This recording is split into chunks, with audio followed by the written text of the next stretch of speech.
구독, 좋아요는 영상 제작에 큰 힘이 됩니다. 이제 영상 시작합니다. 명절을 앞둔 금요일 저녁, 지은의 퇴근길 발걸음은 천근만근 무겁기만 했다. 차가운 빌딩 숲바람보다 시댁갈 걱정이 더 매서웠다. 올해는 제사 음식 간소하게 하자는 말뿐 결국 전 부치고 나물 무치는 건 지은의 몫이 될 게 뻔했기 때문이다.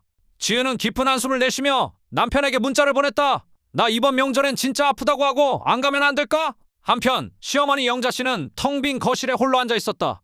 며느리가 힘들어한 걸 알면서도 조상님 모시는 일을 소홀히 할 순 없었다. 에휴, 나 죽으면 누가 제사상 차려주나? 영자 씨는 적막한 집안을 둘러보며 씁쓸함을 삼켰다.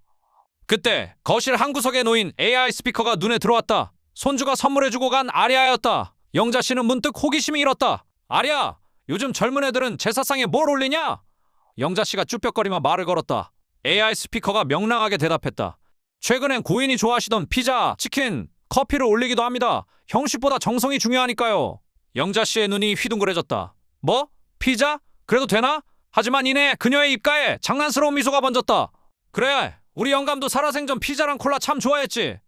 맨날 나한테 밥 대신 빵 먹는다고 등짝만 맞았는데. 명절 당일 아침, 지은은 도살장 끌려가는 소처럼 억지로 시댁 현관문을 열었다.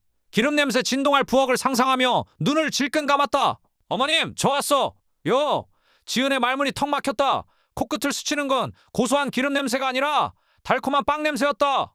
거실로 들어선 지은은 자신의 눈을 의심했다. 제사상 위엔 곶감 대신 알록달록한 마카롱이, 전 대신 페퍼로니 피자가 올라가 있었다. 심지어 정종이 있어야 할 자리엔 얼음이 동동 띄워진 레몬 하이볼이 영롱하게 빛나고 있었다. 멍하니 서 있는 지은 뒤로 앞치마 대신 꽃무늬 조끼를 입은 영자씨가 피자 박스를 들고 등장했다.